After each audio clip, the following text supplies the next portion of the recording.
참 어려운 입장에 처하게 되죠.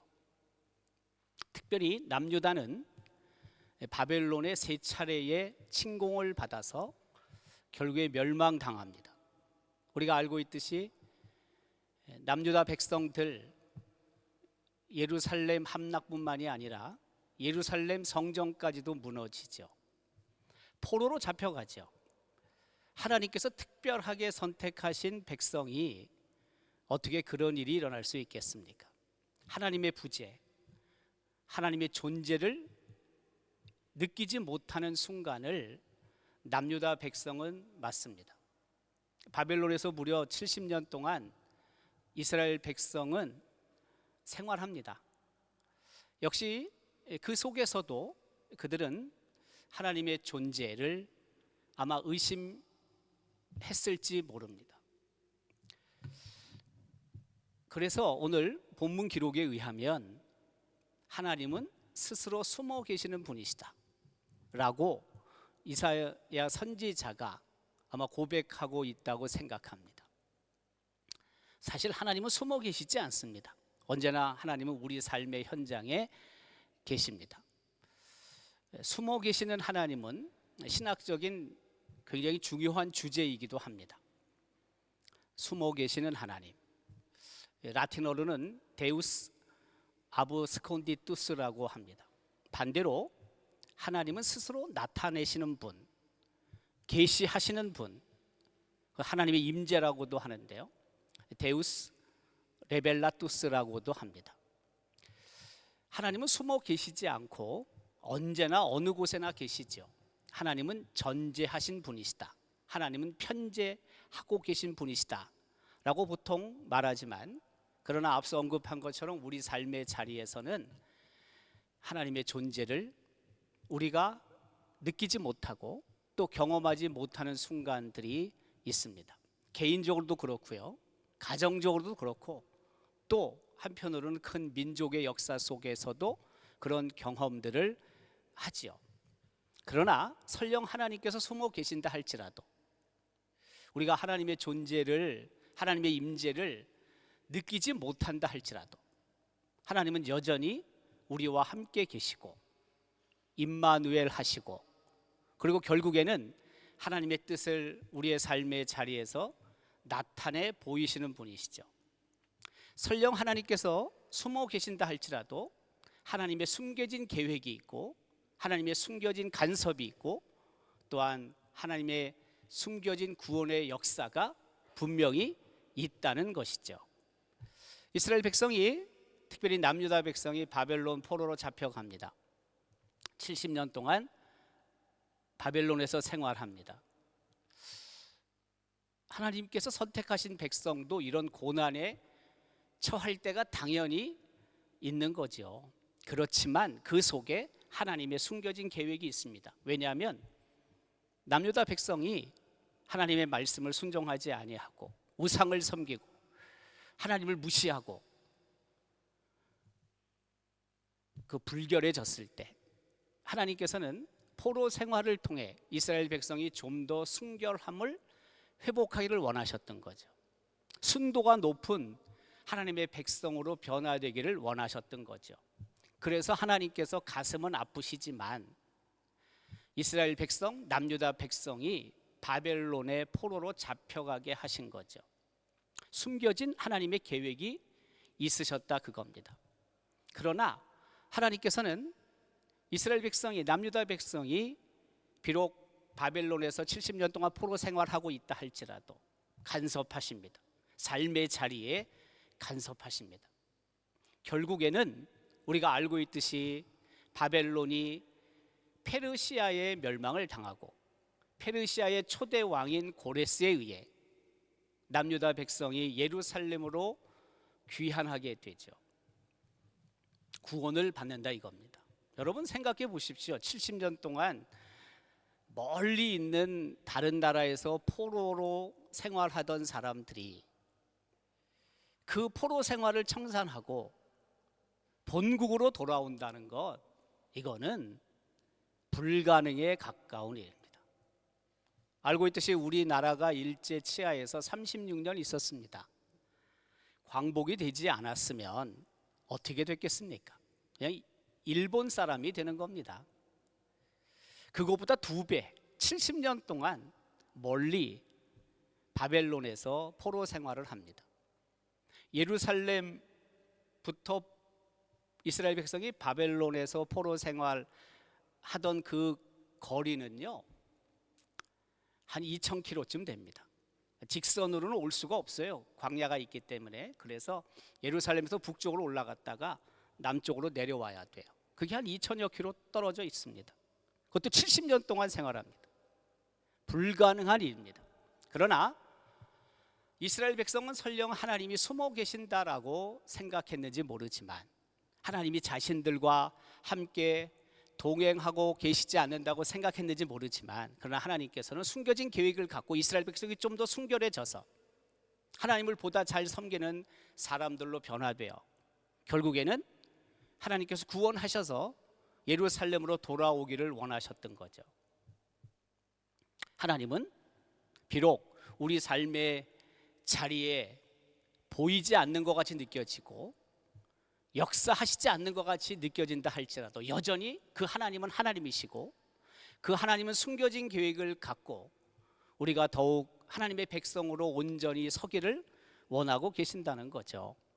어렵고 힘든 상황에 있다 할지라도 그래서 우리는 숨겨진 하나님의 계획을 생각해야 하고 결국에는 하나님께서 구원하셔서 우리를 다시 하나님의 백성으로 온전히 삼으실 거라는 것을 잊지 말아야 하는 거죠. 오늘 우리가 이사야 45장 14절부터 읽었는데 14절은 이렇게 기록하고 있습니다.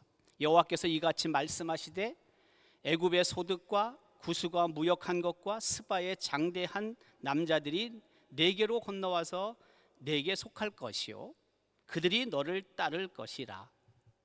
애굽이나 구스나 스바 남자를 우습게 본 겁니다. 어떻게 보면 남유다를 무시한 거죠.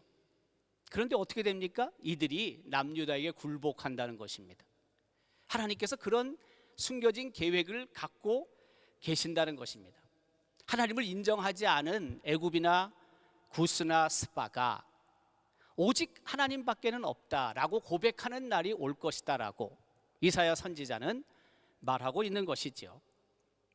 이스라엘 하나님은 구원자 하나님이시고 비록 숨어 계시는 것 같이 느껴진다 할지라도 결국에는 이스라엘 백성을 하나님은 구원하실 것이라는 것을 말씀하고 있는 거죠. 17절은 이렇게 기록하지 않습니까? 이스라엘은 여호와께 구원을 받아 영원한 구원을 얻으리니 너희가 영원히 부끄러움을 당하거나 욕을 받지 아니하리로다. 이스라엘에게만 하시는 하나님의 약속이겠습니까? 아닙니다. 오늘을 살고 있는 하나님의 백성인 우리에게도 하나님이 똑같이 약속하고 계시는 거죠. 그 하나님께서는 여러분의 삶의 자리에 비록 보여지지 않고 때로는 임재하지 않는 것 같이 느껴진다 할지라도 하나님께서는 결국에는 우리를 구원하셔서 많은 사람들을 놀라게 하실 뿐만이 아니라 그 하나님께서 우리를 통해 하나님의 영광을 드러낼 수 있게 하신다는 겁니다.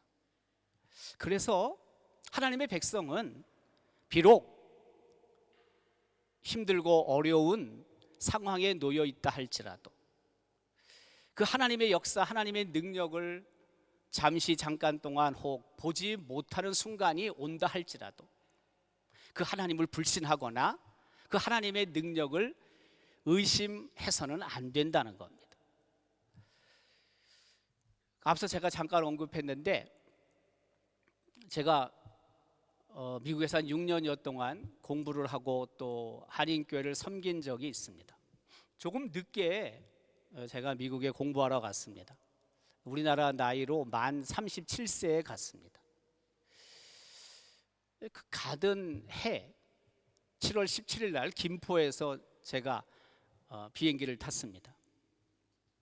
처음 간 곳은 조지아 주에 있는 아틀란타의 콜롬비아라는 신학교에 제가 입학을 했습니다. 9월부터 새 학기를 시작하는데 이제 7월 17일 날 비행기를 타고 갔어요.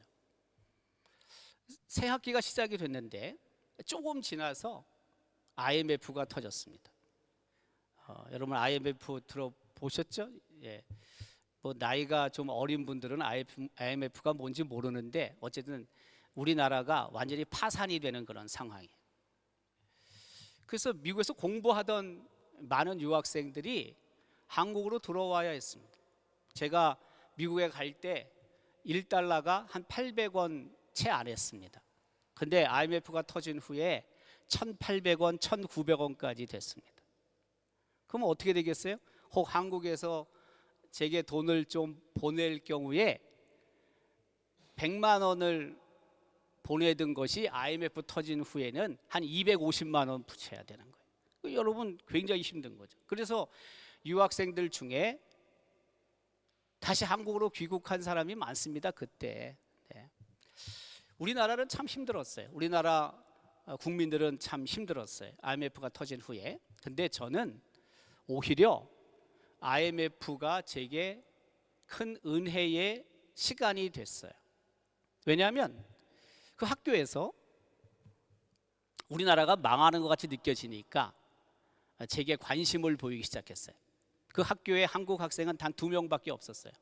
다 미국 MD부 과정에 있는 학생들이었고 또 THM 그리고 THD에 있는 학생들이었는데 한국 학생은 단 2가정. 우리나라가 망한다니까 그 인터내셔널 어드바이저가 제게 물어봐요. 힘들지 않냐고. 힘들죠, 당연히. 왜 안 힘들겠어요. 네. 물론 제가 좀 가져간 게 있기 때문에 그 IMF 시작할 때는 제가 힘든 건 없었어요. 네. 그렇지만 뭐 보나마나죠. 네. 그랬더니 그 인터내셔널 어드바이저 이름이 어니스트 콜이라는 흑인 목사님이셨는데 여성이었어요. 근데 그분이 제게 한 달 동안 생활할 때 필요한 그런 아이템들을 쭉 적어서 달래요. 예를 들면 우리 애들 2놈이 있었는데 남자놈 2놈인데 뭐 걔네들에게 필요한 거 뭐 기름값 뭐 전기료 뭐 식비 이런 걸 적으라는 거예요. 쉽게 얘기하면. 네. 그래서 좀 적었어요. 이렇게 적었는데 이게 좀 많이 적으면 좀 창피할 것 같아요. 아니 뭐 지금 나라가 망하는 상황에 있는데 뭘 이걸 이렇게 많이 먹나 또 이렇게 많이 쓰나 뭐 그 좀 창피한 것 같아요. 느낌이. 그래가지고 굉장히 적게 써서 그 어니스트 콜 목사님한테 줬어요. 근데 그걸 제가 준 다음에 다음 달부터 그대로 저한테 지급을 해주는 거예요. 그대로 하나도 빼지 않고. 네. 뭐 좀 적게 줘서 그대로 줬는지는 잘 몰라요. 근데 아마 제가 좀 더 많이 써서도 그대로 줬을 것 같아요. 제 생각에. 그래서 좀 더 많이 쓸 걸 하는 생각도 좀 없지 않아 들었어요. 뿐만이 아니라 굉장히 어렵다고 생각하니까 학교에서 미국에 있는 그 교회들, 우리 통합적 교회는 미국의 PCUSA, Presbyterian Church in USA, PCUSA라는 자매 교단이에요. 그래서 미국에 당시에 한 250만 정도, 200에서 250만 정도의 교인이 있는 교단인데 그 PCUSA에 있는 한 교회를 소개해서 이제 제게 장학금을 보냈어요. 이런 일도 없는 거예요. 그런데 IMF가 터졌기 때문에 연결을 해서 저한테 보내주는 거예요. 저한테 장학금을 보낸 교회는 위스콘신 주에 있는 위스콘신 제1장로교회예요. 제가 입학을 하면 어카운트가 만들어져요. 그리고 그 제 어카운트에다가 학비도 집어넣고 뭐 기숙사비도 집어넣고 이런 걸 다 집어넣는 거죠. 2년 동안 제가 그 학교에서 THM 과정을 하는데 그 학교는 2년 과정이에요. 그 2년 과정 동안 어쨌든 계속해서 어카운트에다가 디파짓을 해야 돼요. 근데 제가 2년 동안 디파짓 한 건 없어요. 왜냐하면은 앞서 언급한 것처럼 학교에서 생활비 디파짓 해줬고 그리고 그 위스콘신 퍼스트 프레스비테리안 처치에서 저한테 장학금을 보냈고 그 2년이 지나서 이제 졸업을 하죠. 졸업식을 마치고 정산을 해야 돼요. 제가 완전히 졸업장을 받기 위해서는 정산을 하지 않으면 졸업장이 안 와요. 아무리 학점을 다 땄다 하더라도. 그 뭐 가운도 빌린 것도 있고 또 그 뭐 앨범도 있고 해서 행정실에 가서 제 어카운트를 살펴봤어요. 모자르면 제가 집어넣어야 되니까. 근데 보니까 남아 있어요. 한 3천여 불이 남아 있었어요. 지금 돈으로 환산하면은 그때 한 1,600원 정도 됐었는데 좀 떨어져서 한 500만 원 정도가 남아 있던 거예요. 제가 그걸 받아야 돼요. 내가 거기다 넣을 건 없고 내가 받는다 이거예요. 저는 참 감사했습니다. 어려운 상황 속에서 하나님께서 뭐 한국에 있는 우리 국민들 참 힘들고 어렵게 그 시간을 보냈지만 그러나 미국에 어쨌든 공부하러 간 제게 하나님께서 그런 풍성한 은혜를 주셨구나에 대한 감사가 있어요. 왜 하필이면 제가 가서 공부하려고 할 때 IMF가 터졌는지 전 잘 몰랐어요. 그렇지 않습니까? 그러나 하나님께서는 숨겨진 계획이 제게 있었구나 하는 생각을 제가 지울 수 없어요. 만약 그게 없었다면 저는 학교뿐만이 아니라 그 미국에 있는 교회로부터 그런 지원을 받을 수 없었던 거죠. 왜 그랬을까? 제가 생각을 참 많이 해봐요.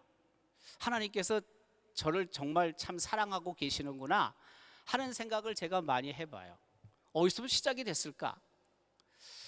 우리 모친과 아버지는 평양에서 그리고 평북 선천에서 피난 내려온 분들이에요. 우리 집안이 5남매가 있어요. 제가 셋째예요. 근데 우리 어머니께서 제가 아주 어렸을 때 저를 서원했어요. 목사가 되기를 희망하며 하나님께 약속했어요. 저한테 물어본 건 없어요. 뭐 물어봤는지도 몰라요. 근데 전 기억이 없어요. 워낙 베이비 때니까. 근데 한 번도 저는 그것을 부정한 적은 없어요. 어머니가 하나님께 바치고 하나님과 약속하고 매일 가정 예배 드릴 때마다 우리 할머니, 우리 아버지, 어머니가 기도했는데 그걸 듣고 자랐죠. 그 기도를 제 마음속에 품고 자랐죠. 근데 목사가 되지 않겠다라고 제가 생각한 적은 없어요. 한 번도 없어요. 어떻게 보면 작은 순종이에요. 큰 순종도 아니에요. 뭐 요즘 뭐 목사가 되어서 하나님의 교회를 섬기는 것, 뭐 생명 걸고 하는 것도 아니에요. 솔직히 요새 그렇게 생명을 걸고 그 일을 하나님이 주신 일이라 할지라도 하는 사람이 몇 명이나 되겠습니까? 솔직히. 네. 저는 작은 순종이라고 생각해요. 그런데 그 작은 순종, 그것을 하나님이 참 기쁘게 보셨구나. 단 한 번도 어머니의 약속, 그러나 나중에는 나의 약속이 되긴 하지만, 근데 그것을 저는 부인하지 않고 부정하지 않았단 말이에요. 무시하지 않았단 말이에요. 제가 생각할 때는 큰 순종도 아니고 작은 순종이지만 하나님께서는 그것을 얼마나 기쁘게 보셨는지 몰라요. 그래서 제게 그런 풍성한 은혜를 하나님이 주셨구나라고 생각해요. 제가 6년여 동안 미국에 머물면서 그 후에 PhD 과정 또 교회를 섬기는 일을 했지만 여전히 하나님께서는 숨겨진 계획 안에서 저를 구원하시고 제게 베푸신 풍성한 은혜가 제게 정말 있습니다. 저는 그렇게 자신 있게 고백할 수 있습니다. 비록 하나님이 숨어 계신다 할지라도 하나님은 저를 외면하지 아니하시고 하나님께서 선하게 인도해 주셨고, 그리고 그 하나님의 구원의 역사, 하나님의 구원의 능력을 만끽하고 그리고 미국에서의 생활을 잘 마칠 수 있게 하셨어요. 뭐 이곳에서의 유학생들도 생각보다 이런저런 모양으로 경비가 많이 발생하겠죠. 미국 유학생활도 비슷해요. 어디나 똑같아요. 우리는 그때 4인 가족이 갔어요. 4인 가족이. 4인 가족이 여러분 가서 생활하고 그리고 학교에서 공부하고 뭐 이러려면 생각보다 뭐가 좀 들어가지 않겠습니까?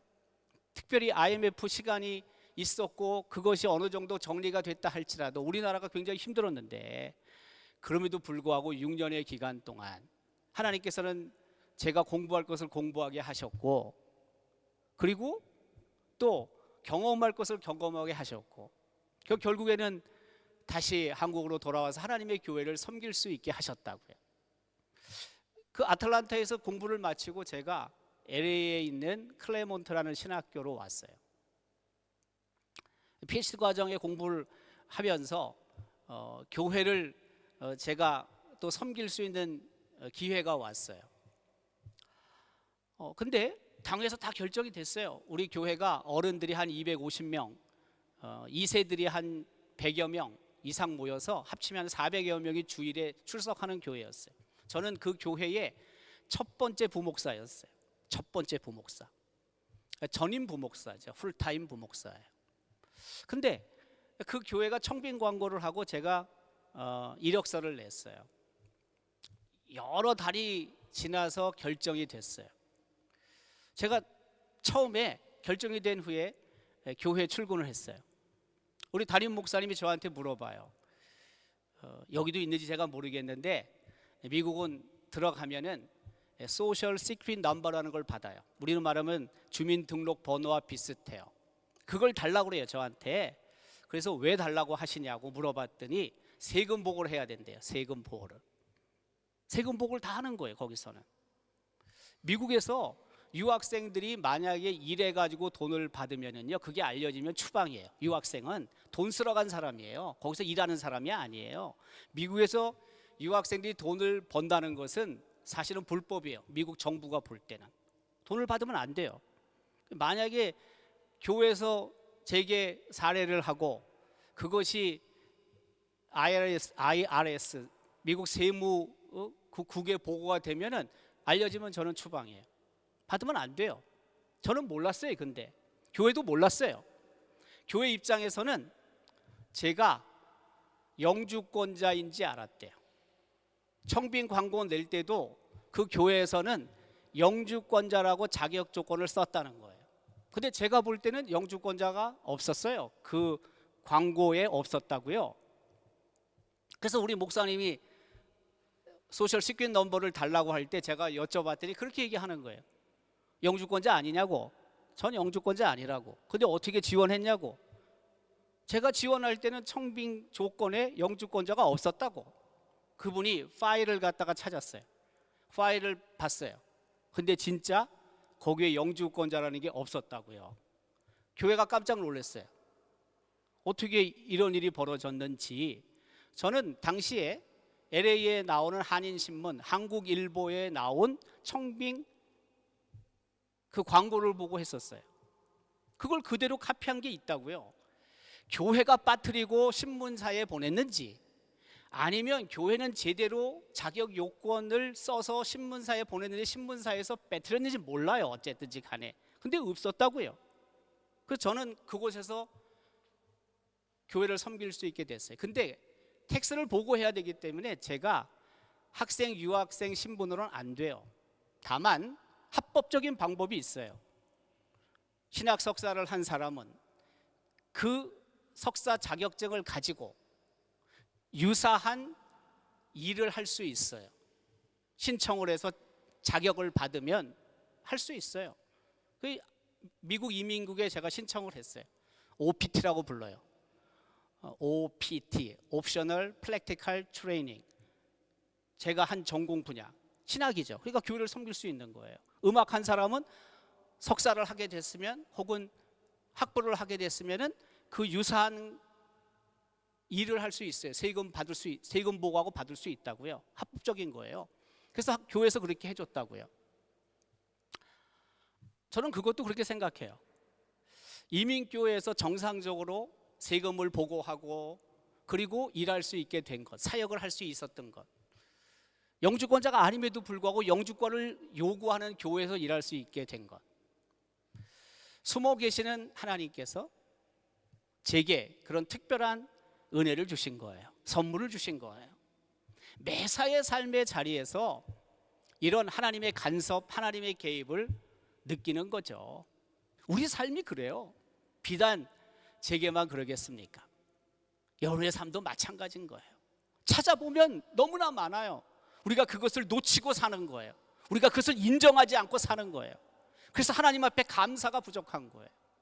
매일매일의 삶 속에서 숨어 계시는 하나님의 능력과 하나님의 임재와 하나님의 은혜를 우리가 찾아보고, 그리고 그 하나님의 은혜에 감사하며 살아간다면 범사에 감사할 뿐만이 아니라 감사의 제목이 넘칠 줄 믿습니다. 바로 그러한 삶을 우리가 살아가는 것입니다. 프라 베델교회를 섬기는 온 성도들이 비록 삶의 자리에서 삶의 위기 속에 있고 하나님의 부재를 경험할 때가 있을지 모르긴 하겠지만, 그럼에도 불구하고 그 하나님이 내게, 우리 가정에, 우리 사업체, 우리 자녀들에게 숨겨진 계획을 갖고 계시고, 더 나아가 구원의 역사를 펼치시는 분이라는 사실을 기억하고 그 하나님을 더욱 의지하고 그 하나님의 능력을 날마다 체험할 수 있기를 주님의 이름으로 기원합니다. 고맙습니다. 하나님, 오늘도 이 시간 저희들을 하나님의 전으로 부르시고 또한 예배의 자리로 초대해 주셔서 감사합니다. 비록 하나님께서 숨어 계시는 것 같이 느껴진다 할지라도 하나님은 우리 삶의 자리에 언제나 계시고 숨겨진 계획 안에서 간섭과 계획을 통해 구원을 이루시는 분임을 늘 인정하게 하시고, 그래서 날마다 범사에 감사하는 삶이 이어지게 하여 주옵소서. 하나님이 세우신 프라 베델교회가 더욱 든든히 서갈 수 있게 하시고, 우리 목사님과 우리 여러 성도들이 한마음이 되어 이 땅을 예수 마을로 만드는 귀한 도구가 되게 하여 주옵소서. 고맙습니다. 감사합니다. 예수님의 이름으로 기도합니다. 아멘.